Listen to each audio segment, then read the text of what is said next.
So, hello. Where do we want to start today? Yeah, I want to start by showing something that I'm working on. This thing here, it's not released yet. It's going to be a web shop. Okay. Yeah, and it's a web shop for shirts. And I'm going to show here. You can customize the shirts like this.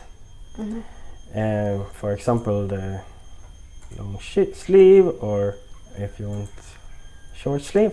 Cool. But why I want to show this is because this is a single page application. Okay. And to understand what a single page application is, we have to think about traditionally what a web page is. Okay. Yeah. So I'll draw a bit here. We have a browser, actually. The browser goes to ask a server over here, and then he usually gets back some HTML. Right. And the HTML is describing what should be shown on screen. And now when the user clicks on a link, then this whole cycle repeats, and the browser will ask the server again and get some new HTML for the new page to render. That's the classic way how the web was intended from the beginning. But this is not ideal for an application like this one, because you want, if the user now clicks on here on different fabrics for the shirt, for example, or changes, if they want one button or two buttons for the cuff, then we would want that to reflect instantly. We don't want to have this kind of round trip when it goes and asks the server. Yeah. So that's a single page application, and this way of working it's quite common. Like we have Google or we have, for example, Gmail and Facebook and many other sites, and we can see that they work more like, instead of working as a web page, they work more as a kind of application, like you would run on your desktop. Right. So it's interactive in that way. Oh, so why isn't it the de facto way of making websites then? Oh, well, because it's the power with this way of working is that this maybe doesn't always have to be the browser. This can also be Google. When Google builds its index for deciding what web pages to show, it kind of mimics this way of working. So instead it will be Google asking the server what the web page looks like, and the server will report that. Yeah. Yeah, not only Google but any search engine. Right. And if we now look at the site here again, we also see that, for example, we have this page over here that shows all the designs that are available in the shop. And this one, we would want the search engines to be able to find it. But if this is purely a single page application,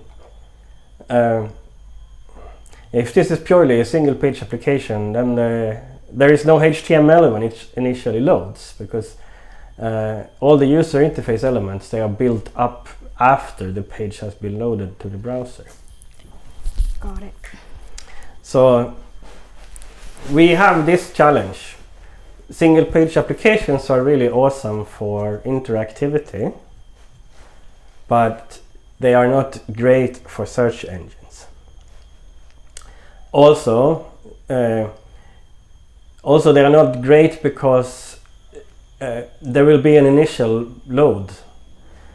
In this case, the HTML is delivered directly from the server. In the case with a single page application, there is just JavaScript delivered from the server and the page is being built up. But that usually takes longer time, so there will be a little bit longer wait usually for the user to see the page. But that's not the main thing. The main thing I would say is the search engine. Right. So what's the solution then?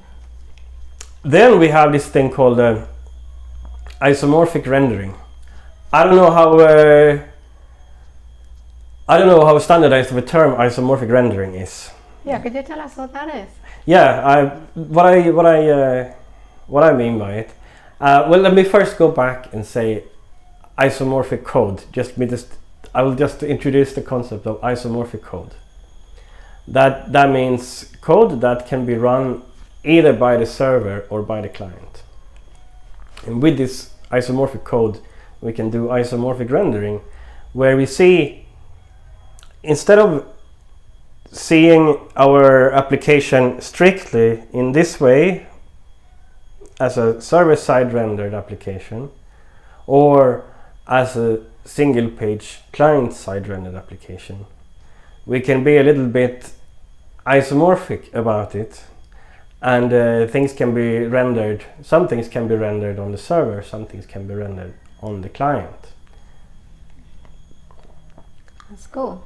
So ideally we would want that the initial load of a page should be rendered on the server, but then the interactivity should happen on the client. All right. How can this be achieved? Well, there are many libraries. Like one thing that we need to recognize is that this is very hard to achieve with, if we think about well, the first thing we need to do is that the server, the language on the server and the client, it needs to be the same. So we can think of this can really only be done in JavaScript. If we have JavaScript on the client and PHP on the server, then this won't work. We could maybe use Python on the server and then compile the Python into JavaScript on the client. Is that possible to do? Yeah, that's possible. I don't know if that's been done. I know that there are experiments where people are running Python on the client. That's really like, I don't know. I'm not a Python programmer, so I shouldn't say how much, or if it is an experiment or if it's something established. I don't know really. But if we do it in JavaScript, there are plenty of libraries that does this, and I think the most famous one is Next.js.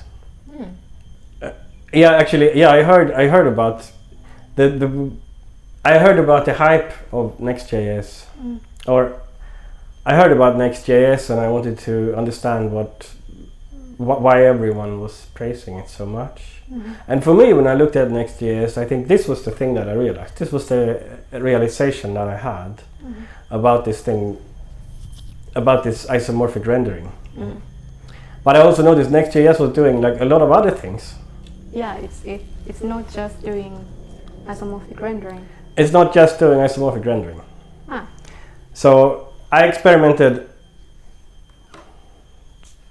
a little bit, and I created something that can do, according to this principle of trying to do one thing and one thing good. One thing really, really well.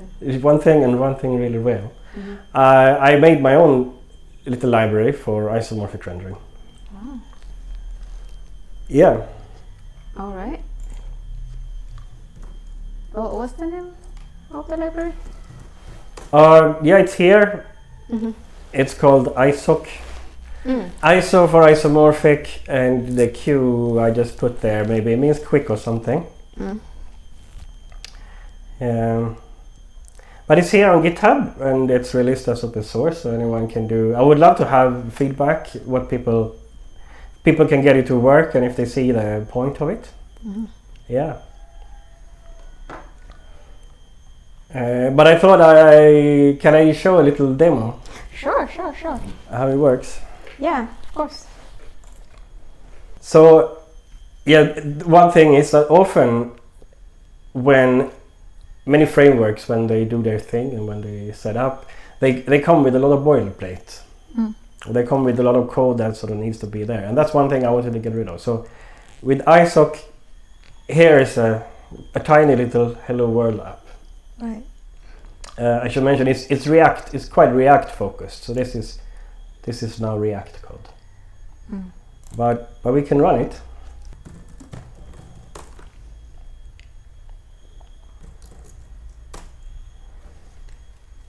That's cool. So here we have it. Yeah. So this is a full stack app. This is yeah. So you can say that it's a full stack app. What do I need in order for me to set it up? Oh, if you wanna set it up, you can do. Oh, if you want to set it up, then you can do it either with Yarn or npm. But I'll do it with Yarn here, just a test. Yarn create Isoq and my project, for example.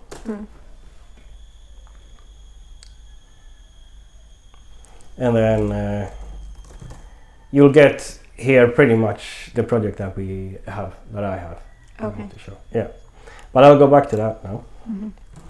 And yeah, this project has a tiny little bit of server code, but let's not focus on that. Let's focus only on the client code. Sorry, it has a tiny little bit of it has a tiny little bit of server only code that's run only on the server to serve to initiate the serving of the page. Right? But this is the code that's the actual app Runs. It's the code that runs. Yeah. Right.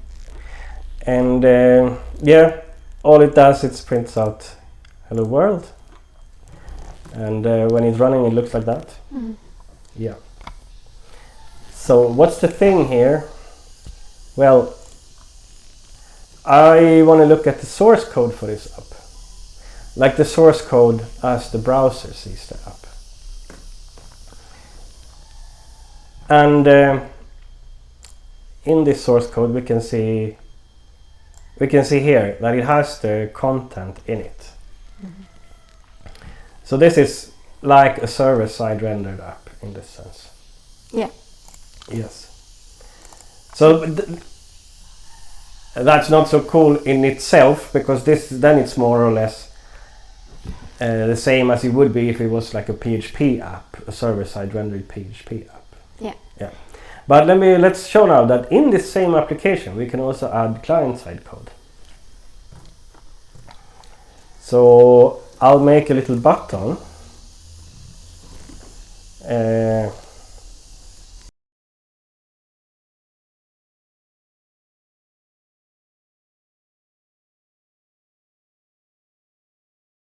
Now comes the thing here. Right. So we have this button here. Oh, I'll open up the console here as well.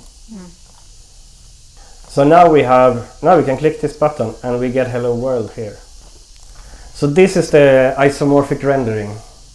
The first thing we have is that we have all the content delivered directly by the server. Yeah. But then on the other hand, we can run code that acts on the client side. Okay, so this hello world that's printed on the console, that's all happening in the client. That's happening in the client, exactly. Maybe to make it a little bit, to make it happen, make something more happen, let's have this button change the content that is shown here. Right? Yeah. So I'll do that with a state.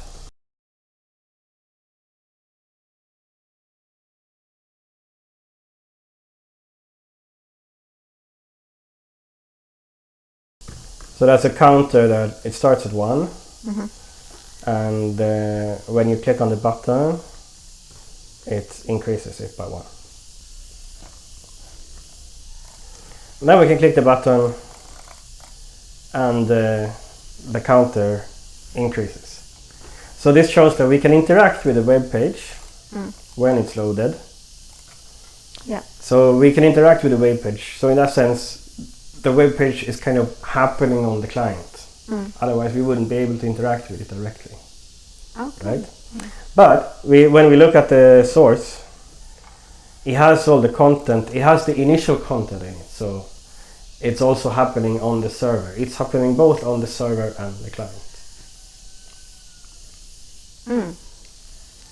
So, yeah, you asked if this is a full stack app, and Yeah. I think it's kind of interesting how this, in a sense, it blurs the lines. Like we want to see code as being so strictly client side or like user interface or backend. Like we see it as front end or backend. Yeah. And this in a way maybe blurs the line between the front end and the backend. And the application is just code that just runs. Because really the code that runs on the server and on the front end is actually part of the same application if you work in this way. But now I'm curious, what if there is information that needs to be updated in the database or something like that? Yeah, that's a good question. Let's, to illustrate that, let's try to use, we now used a state. Let's think about how this what actually happens here, right?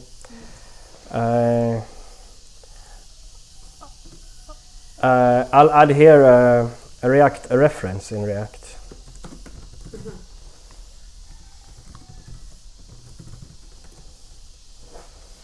Because as we asked, like to illustrate, we can use a reference because that's a thing where we can store information, right? And I often initiate my references like this because references, like by default, they are nothing. And then you can have like code that checks, like this.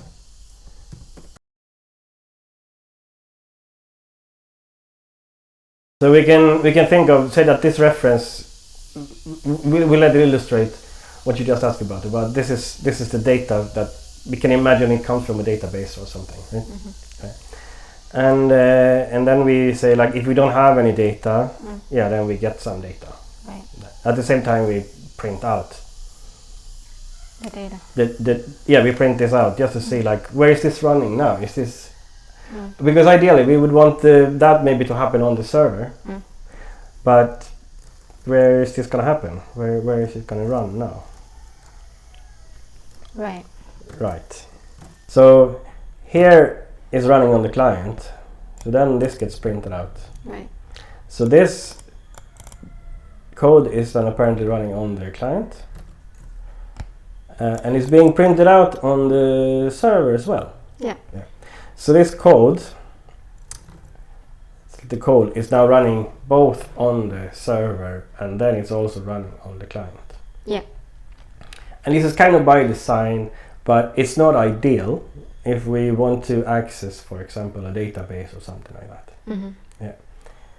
So then what I did, I thought about these primitives. We have like a number of primitives that we use in React. Like we have useRef, we use state, use effect, and all of these. And I thought a bit about which ones of those would like make sense in an isomorphic environment, and then I tried to make like isomorphic versions of those hooks. So here in the repository, I have an IsoRef now instead of just a ref. So I'm gonna change this code to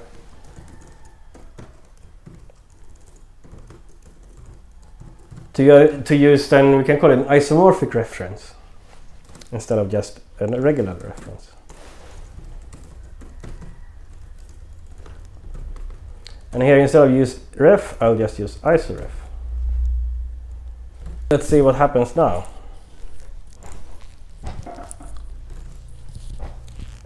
Now we say that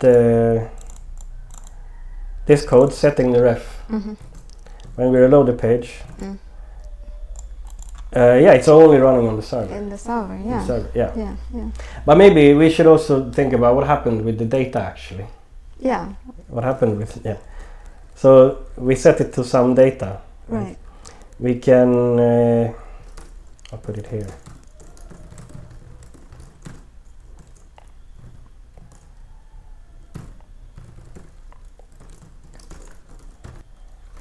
Oh yeah, we see down here that this code is running on the server. Mm-hmm. Yeah. The data is actually here on the client. Right. But the code to set the data is still being run on the server.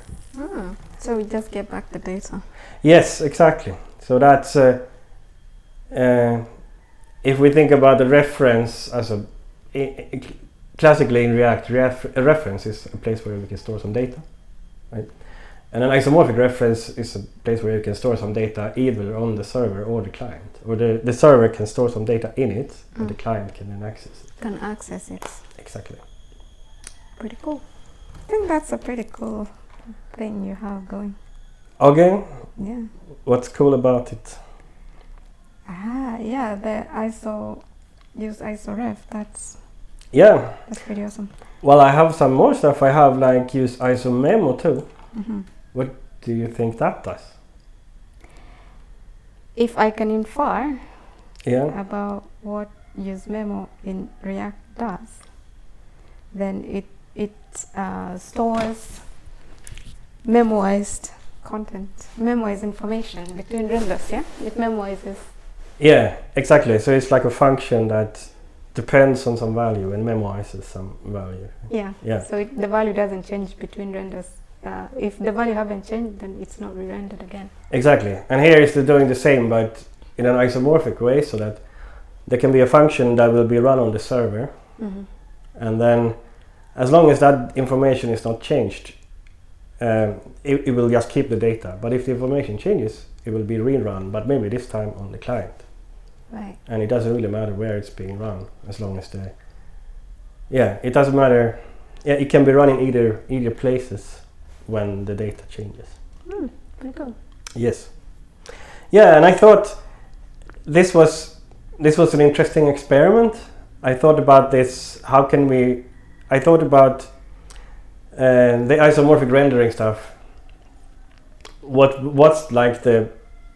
are the primitives that we can use? So instead of Next.js, which is a big framework with a lot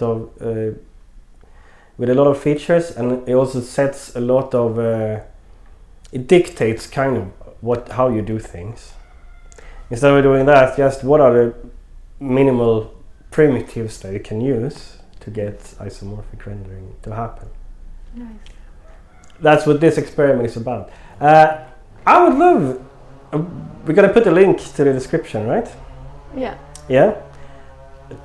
A link to the GitHub repo. I would love if someone can get it to run, and what do you think about the idea? Yeah. Cool. I guess that's it. Yeah. Yeah. All right. Yeah. Okay. Bye. Bye.